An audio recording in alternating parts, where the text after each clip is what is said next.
Wow. Ba-dum, bum, bum, bum, bum.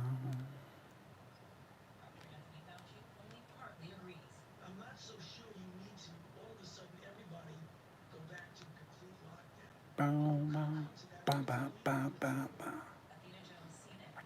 Ba-dum, bum, bum, bum. Hmm, hmm, hmm, hmm. Hey, hey. Yeah, QT. We're gonna wait for a few more people to get in here. Bow, bow, bow, bow, bow, bow. Waiting for a few more people. Can you guys hear me okay? Uh, put a 1 on there if you can hear me, 2 if you can't hear me well.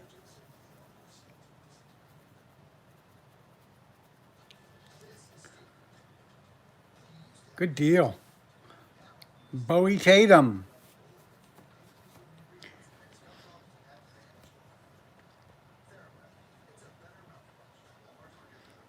Well,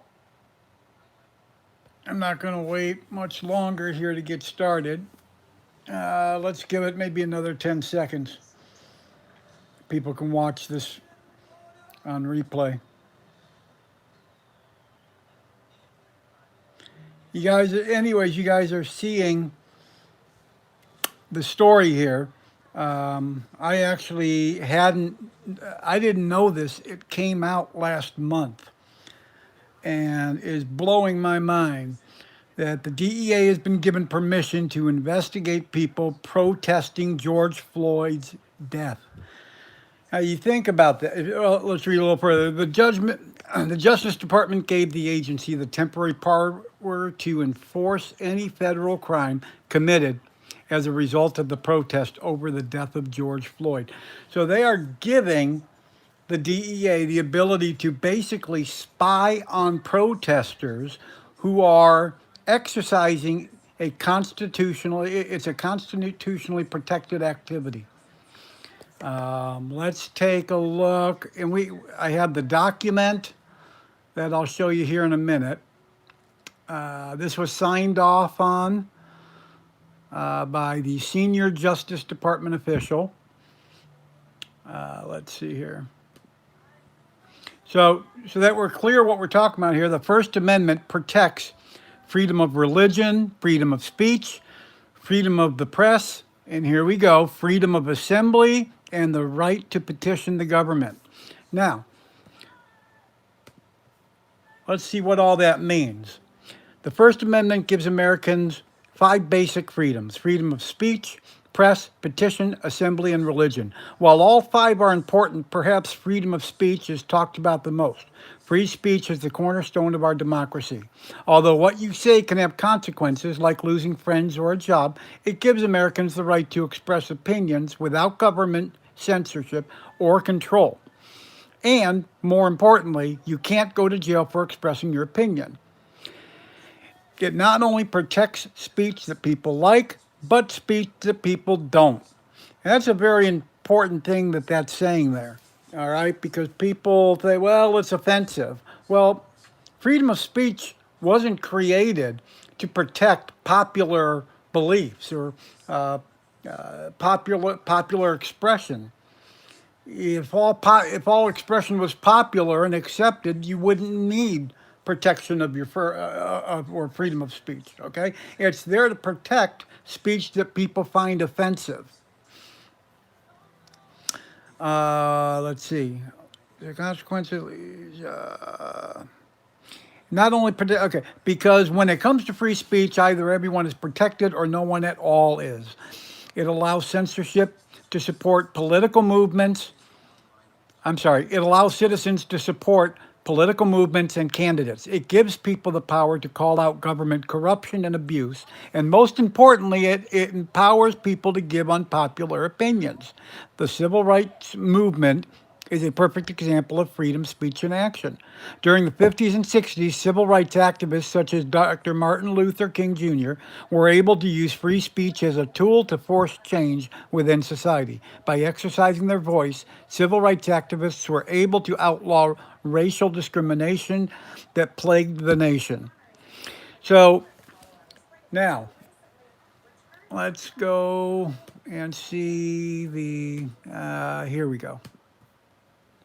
This is the document. U.S. Department of Justice, the DEA, memorandum for the Deputy Attorney General.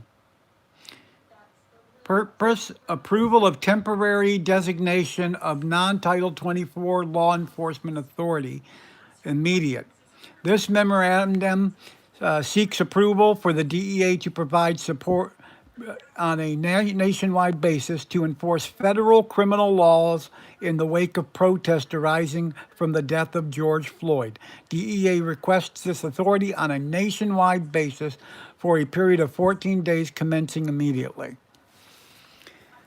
Now, you think about the absurdity of this. This means people who are practicing free speech, they're out there protesting. It's the most American thing that somebody can do, and it's what developed our country into what it is. It is the basis of America. Because you're doing that, the DEA now has the right to spy on you. Think about that for a moment.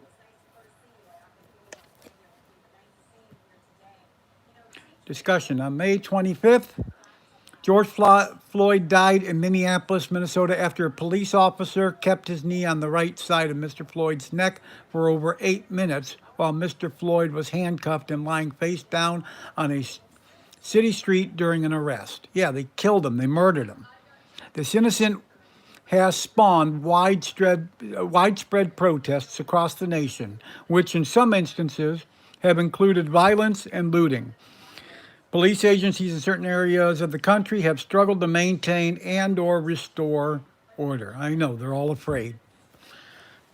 All right, they're all afraid now. She'll bring in the DEA. So, guys, curious to see what you guys think of this.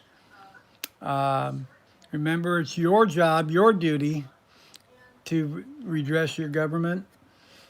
Let them know what you think.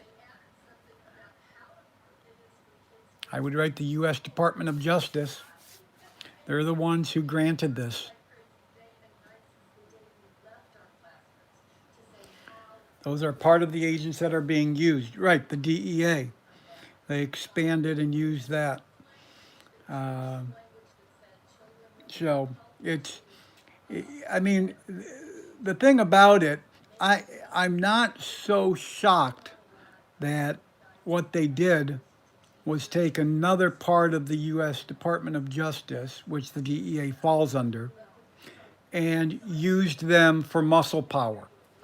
I get that. There are riots and things, and so they need more of a larger force they're looking to get. I get that.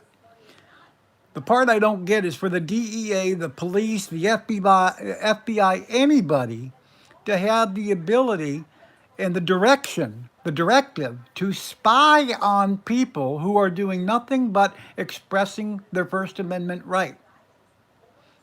Yeah, that's an understatement. They sure do. And you wonder just to what degree can they spy on you? You would be shocked what they can do. So,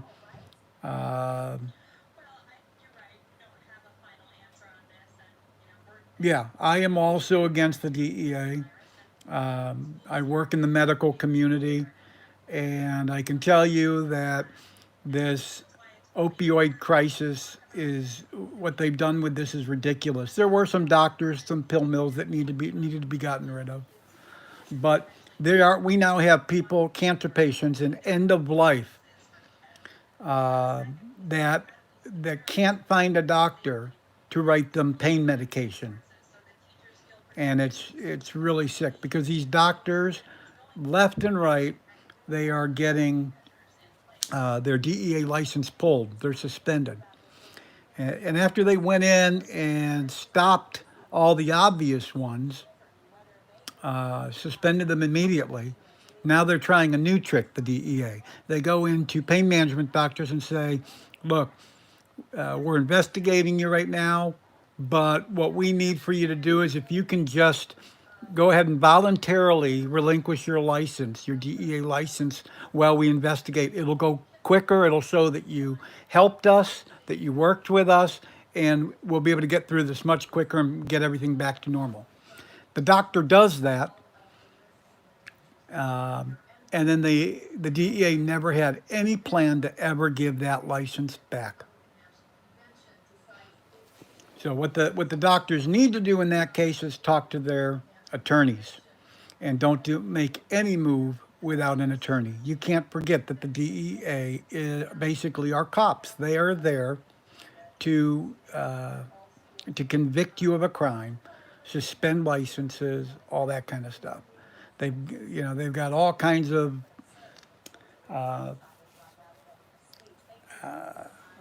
money they got increased. Their budget was dramatically increased, and they got to show results for that. The only way they can show results, typically, suspend doctors' licenses. It's just ridiculous.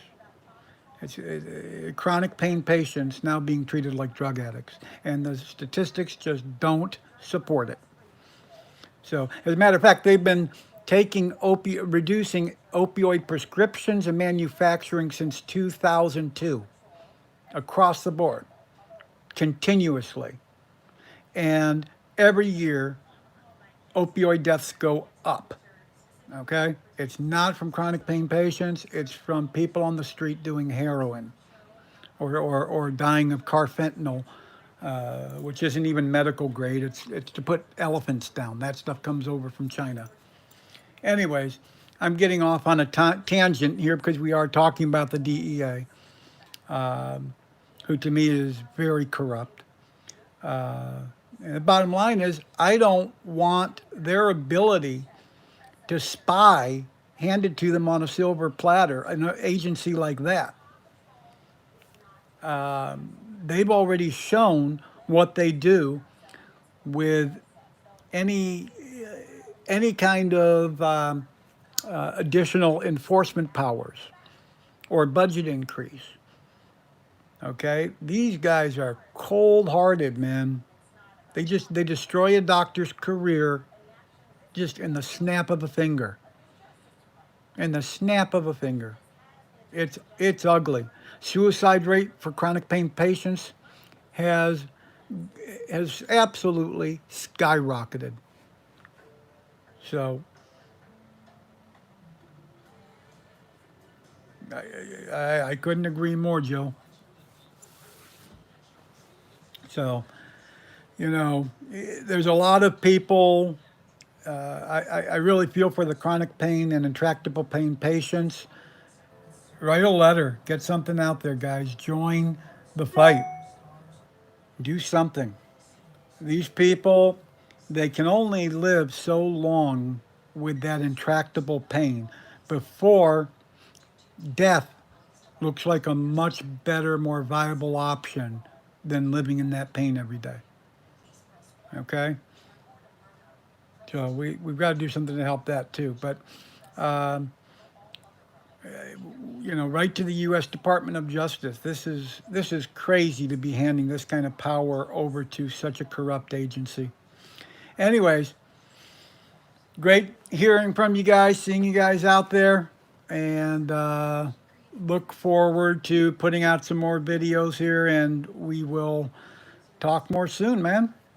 You guys take care. Out.